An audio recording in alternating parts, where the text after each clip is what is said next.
সাজা ঘোষণার আগেই বদলির নির্দেশ, ব্যাপক শোরগোল পূর্ব বর্ধমানে।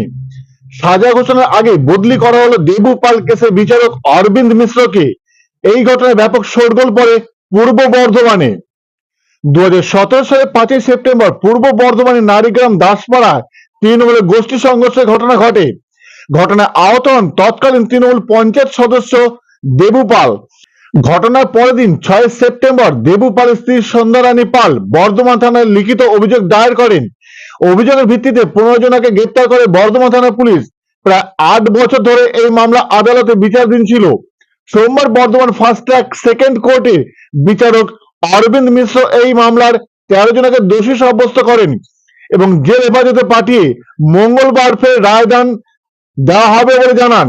মঙ্গলবার 13 জন আসামির মধ্যে 4 জন অনুপস্থিত থাকার কারণে আজ রায়দান স্থগিত রাখা হয়। আগামীকাল এই মামলার সমাপ্তি করার জন্য বাকি অভিযুক্তদের সাথে এই 4 অভিযুক্তকেও সশরীরে অথবা ভার্চুয়ালের মাধ্যমে হাজির রাখার নির্দেশ দেওয়া হয় জেল সুপারকে।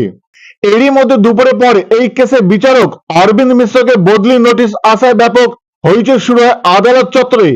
আগামীকাল এই রায়দানে কি হবে সেই নিয়ে শুরু হয় গুঞ্জন। তবে সমস্ত গুঞ্জনের অবসান ঘটালেন বর্ধমান আদালতের বিচারকরা। বিচারক সদন্তা বলেন এটি রুটিন মাফিক বদলি। এই বদলির সাথে আগামীকালকে বিচার প্রক্রিয়ায় কোনো সমস্যা হবে না। এই বিচারকই এই কেসে রায়দান করবেন। আইনজীবী বিশ্বজিৎ দাস বলেন এই বদলি হাইকোর্টের রুটিন মাফিক বদলি। এখানে শুধুমাত্র একজন বিচারককে বদলি করা হয়নি, একসাথে রাজ্যের অনেক বিচারককে বদলি করা হয়েছে। বিশ্বজিৎ দাস বলেন অরবিন্দ মিশ্রকে ঝাড়গ্রামে এডিজে সেকেন্ড কোর্টে বদলি করা হয়, আর অরবিন্দ মিশ্রের জায়গায় আসছেন শ্যামাপ্রসন্ন চ্যাটার্জি। তিনি নর্থ বেঙ্গল থেকে আসছেন বলে জানান আইনজীবী বিশ্বজিৎ দাস। তবে এই মামলার বিচার প্রক্রিয়া কোনো অসুবিধা হবে না বলে জানান বিশ্বজিৎ বাবু। বর্ধমান থেকে সঞ্জিত কি রিপোর্ট, বিপি নিউজ পূর্ব বর্ধমান।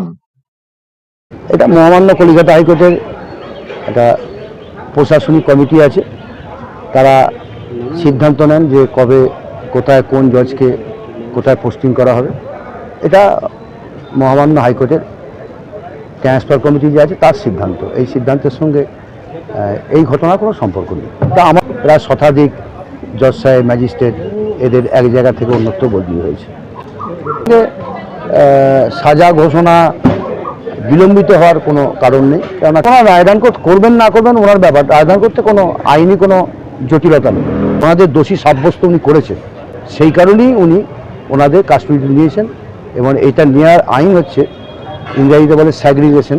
যারা আসামি আছে এই কেসে তাদেরকে মানসিকভাবে প্রস্তুতি নেবার জন্য এই সময়টা দেওয়া হয়েছে। এটাই আইনে আছে। যেদিন দোষী সাব্যস্ত করা হবে সেদিন আইনে কোনো কোর্টই সাজাটা ঘোষণা করতে পারে না। না, এটা বদলিটা তো সম্পূর্ণ এটা হাইকোর্টের ম্যাটার।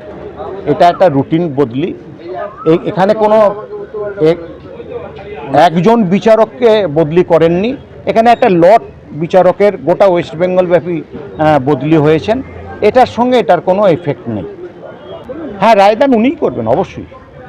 হ্যাঁ, বিচারক তো উনিই আছেন। ঝাড়গ্রামে উনি প্রমোশন পেয়েছেন এই ডিজে হিসেবে। ওখানে শ্যামাপ্রসন্ন চ্যাটার্জি বলে নর্থ বেঙ্গল থেকে একজন। কোথায় গেছেন?